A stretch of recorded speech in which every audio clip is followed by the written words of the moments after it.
Assalamualaikum warahmatullahi wabarakatuh. Perkenalkan, nama saya Fadil Ahmad Rusdi dari Departemen Teknik Sipil Universitas Diponegoro dengan NIM 21010116130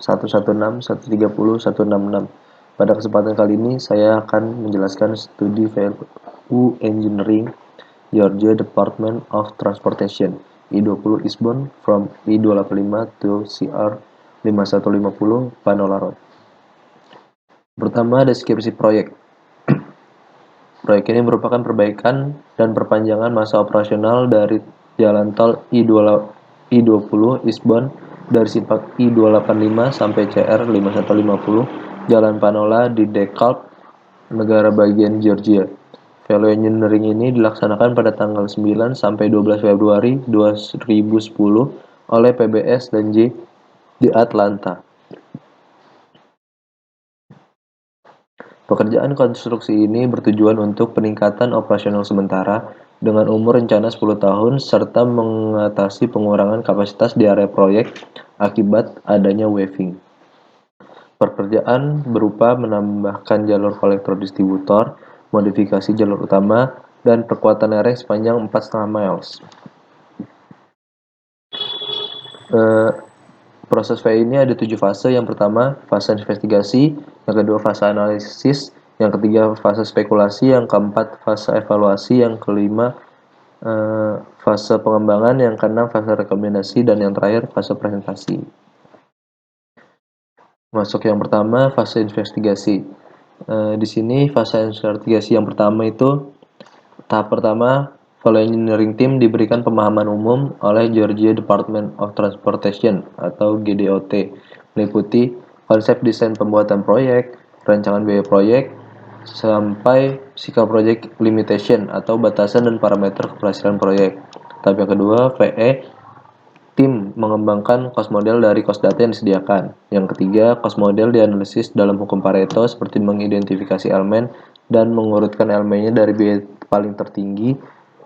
biaya tertinggi ke biaya terendah dalam pembangunan model konstruksi. Yang kedua, fase analisis. Fase analisis tahap pertama yaitu Value Engineering Team mendefinisikan, mengklasifikasikan, dan mengevaluasi fungsi dari proyek. Dianalisis dengan model FAST atau Function Analysis System Teknik untuk menetapkan tujuan yang diharapkan dari proyek.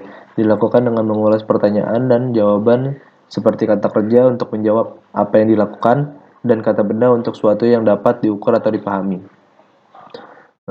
Tahap berikutnya, fungsi penting dari proyek yang diidentifikasi ini meliputi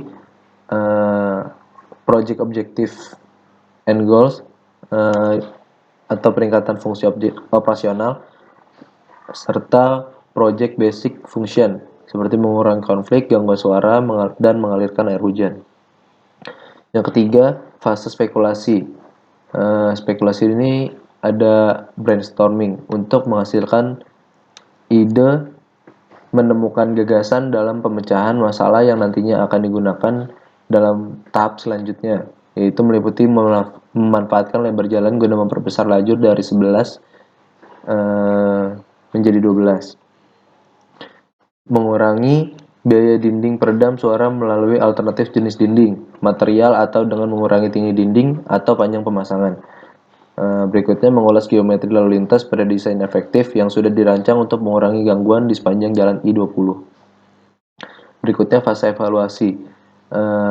Tahapan di fase ini yang pertama adalah ide kreatif yang dihasilkan diolah untuk menentukan alternatif terbaik yang akan dipilih dengan tinjauan yang telah dilakukan berdasarkan parameter dan tujuan dari owner dan desainer tim member. Tahapan berikutnya di fase ini yaitu parameter yang digunakan untuk menentukan apakah alternatif yang dipilih cukup untuk menguntungkan sehingga dapat dilanjutkan dalam tahap value engineering. Berikutnya meliputi mempercepat proses pelaksanaan, meningkatkan nilai, implementasi dan alternatif, meningkatkan usia proyek, menghemat biaya konstruksi, serta menghemat biaya LCC. Dari kriteria tersebut, Value Engineering Team mengevaluasi kemudian menilai alternatif yang tersedia nantinya dari nilai 5 yaitu excellent sampai nilai 1 yaitu poor. Di fase berikutnya ada fase pengembangan. Di fase ini ada untuk membandingkan kesimpulan studi alternatif yang memiliki nilai 4 atau 5 dari penilaian tadi dengan mempertimbangkan resiko, biaya, dan batasan waktu, meliputi penjelasan draft ide untuk memperjelas alternatif ide dari ide semula, keuntungan, kerugian, technical explanation, dan perkiraan biaya perancangan, dan penghematan biaya. Fase berikutnya, fase rekomendasi. Value Engineering Team mengulas alternatif yang dan menawarkan alternatif mana yang cocok dan sesuai dengan proyek, dan meningkatkan tingkat kesuksesan proyek dan nilai pembangunan proyek. Berikutnya fase presentasi. Presentasi ini bertujuan untuk memberitahukan kesimpulan studi kepada owner dan desainer tujuan dari VE. Berikut ini ada Pareto chart. Pareto chart ini seperti yang tadi dibilang mengurutkan pekerjaan dari biaya paling tinggi ke biaya terendah.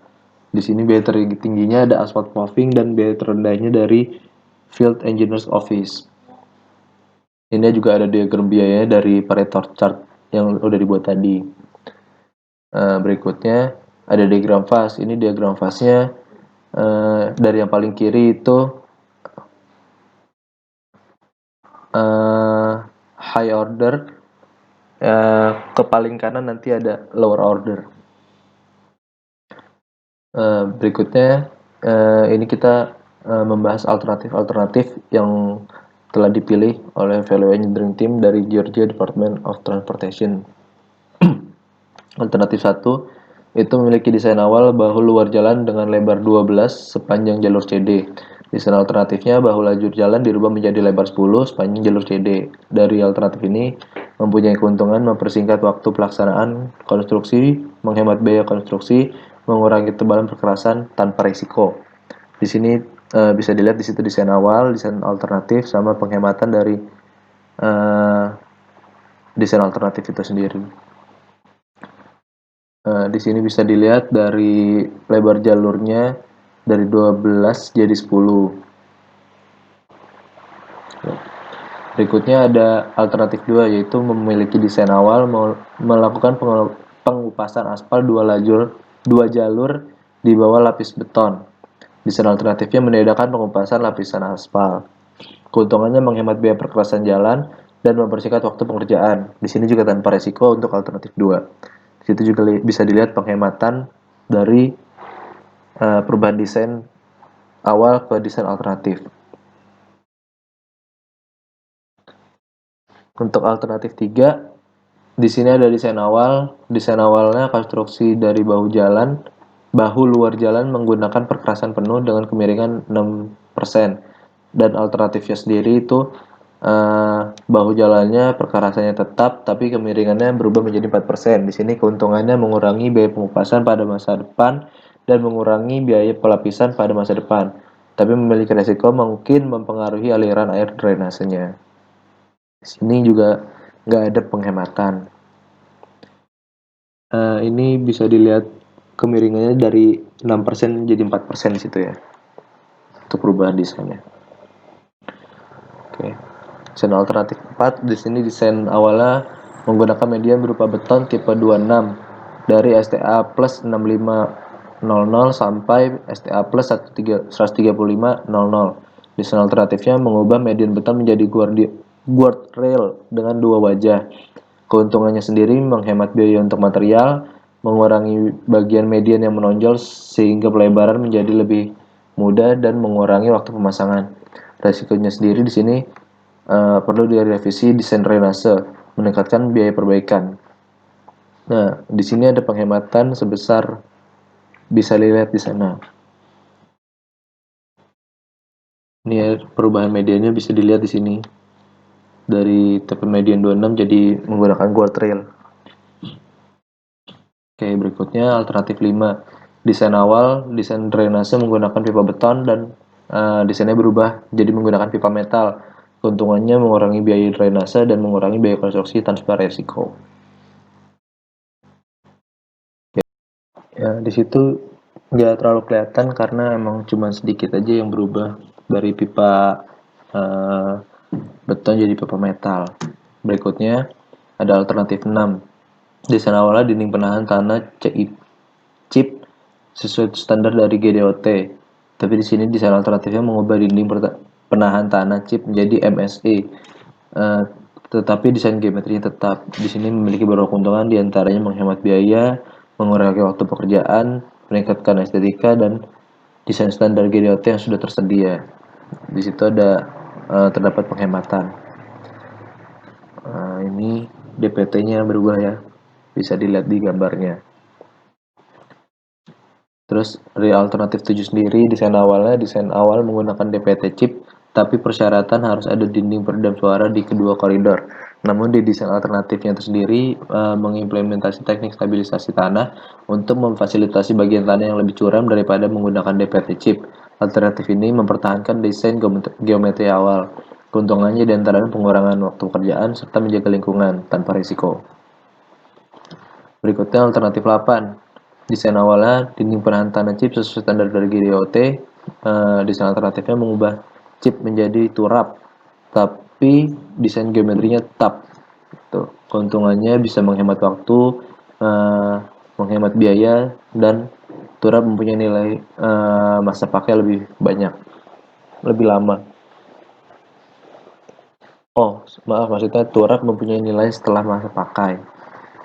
Di situ terdapat penghematan. Ini gambarnya dari chip jadi turap. Alternatif 9 di sini desain awalnya memasang dinding penahan suara di sepanjang jalan.